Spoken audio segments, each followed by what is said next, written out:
Gordon Ramsay is well known for his use of bleeped-out expletives on Hell's Kitchen.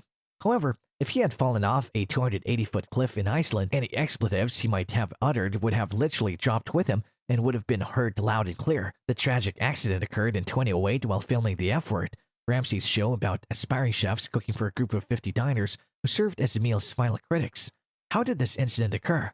Keep watching the video till the end to find out. What do you think is the best episode on the show F Word yet? Let's know in the comments and don't forget to subscribe to our channel.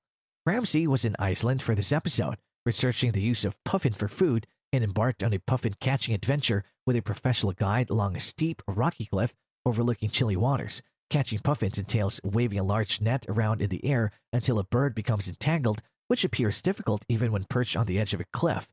Ramsay tripped and fell into the freezing water below. Gordon Ramsay nearly drowned after falling off a 280-foot cliff. Gordon Ramsay was immediately weighed down by his outdoor winter clothing when he hit the water. After about 45 seconds underwater, Ramsay was able to remove his boots and swim to the surface, where his filming crew was able to reel him in by rope. "I thought I was a goner," Ramsay said. "They say cats have 9 lives. I've had 12 already, and I don't know how many more it'll have. It wasn't until I was on the plane home I realized what a close call I'd had. It was a close call, and Ramsay was nervous to tell his wife Tana about it when he returned home. I chickened out, but she knew something was up," he said, adding that Tana was extremely upset. He noted that while struggling underwater, his thoughts immediately gravitated to his then 4 children and the horror he felt about potentially leaving them. Luckily for Ramsay, his family, and his fans, the chef is safe and sound. Gordon Ramsay's long-running Kitchen Nightmares show might just be the textbook definition of schadenfreude.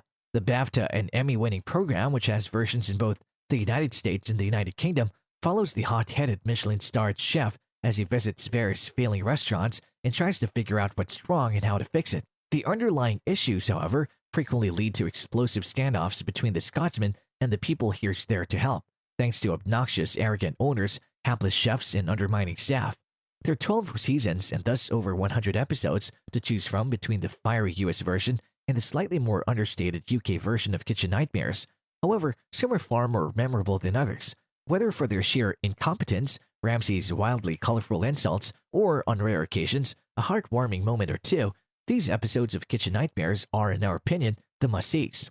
Bazzini, Season 2, Episode 3. Chef Paul Bazzini of Bazzini Cafe has made the transition from star chef to restaurant owner. And it hasn't been easy. His wife claims that the pressure is getting to him, and this episode of Kitchen Nightmares shows a chef at the end of his rope, snapping at waiters, staff, and even customers. His wife is funding the business while Paul is throwing temper tantrums. "My resume and all my accolades mean nothing if I can make it work here," Paul says. A starving Gordon Ramsay stops by the minute restaurant for lunch, which the restaurant doesn't serve. Ramsay asks Paul to make a selection of his favorites when he comes by to prep for the dinner, but the chef finds the chicken dry and tough, the risotto stodgy, and the pasta cold and bland. The carrot cake made by smiley pastry chef Sharon, who takes a liking to Ramsay and flirts with him throughout the episode, is the only thing he likes. However, after the sous chef leaves during service, Sharon sheds her flirty, funny side to emerge as a true team player, which is incredibly satisfying to watch. Fiesta Sunrise, Season 2, Episode 9. It's not surprising that some of the most explosive Kitchen Nightmares episodes feature family-run restaurants, and Fiesta Sunrise is no exception. Vic Flores is running a restaurant with the help of his wife Yolanda, and stepdaughter Patty and the mother-daughter duo aren't shy about expressing their displeasure with the situation from the start. It's not surprising that some of the most tense Kitchen Nightmares episodes revolve around family-run restaurants, and Fiesta Sunrise is no exception. Vic Flores runs a restaurant with the help of his wife Yolanda, and stepdaughter Patty and the mother-daughter duo isn't shy about expressing their dissatisfaction with the situation from the start.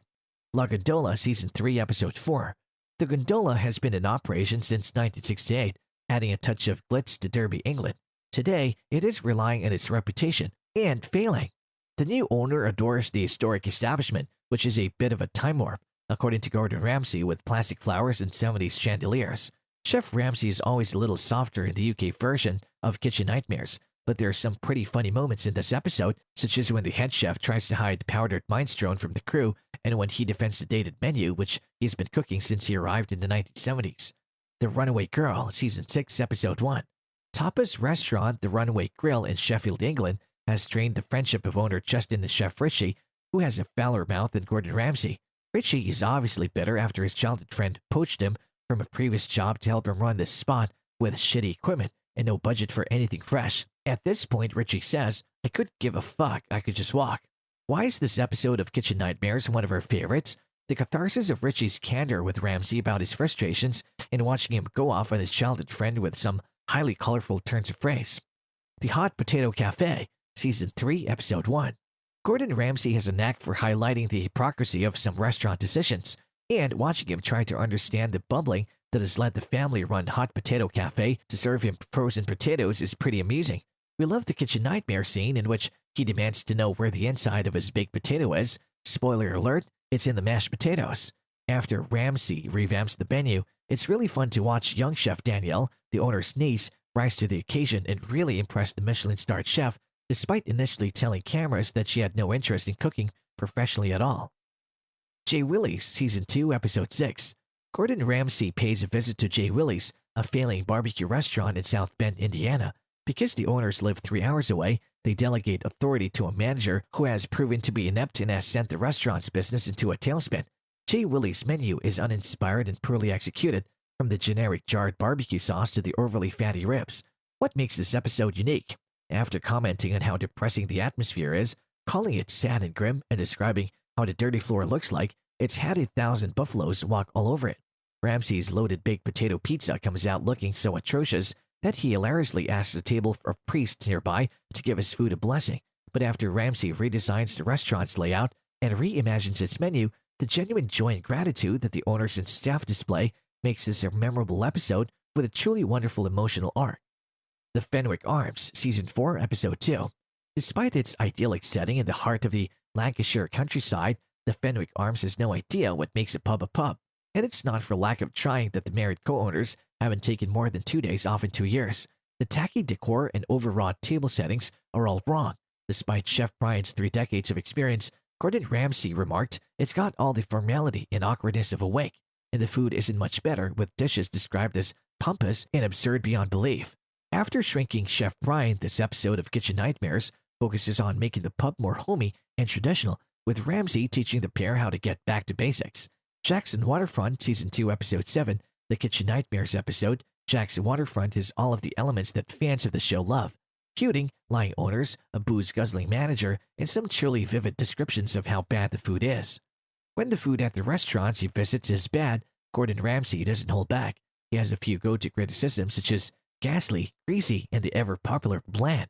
But when Ramsay gets creative, it's even more entertaining to watch. And the food at Jack's Waterfront is terrible. Ramsay calls the omelet rubber and the fish and chips almost like you've got a breaded condom in your mouth, after much wordplay on the similarity between artificial crab and crap. And that's all for today's video. Thanks for watching. Do let us know your thoughts in this video in the comments below. If you enjoyed this video, then do like, share, and subscribe to our channel for more such exciting content. See you in the next one.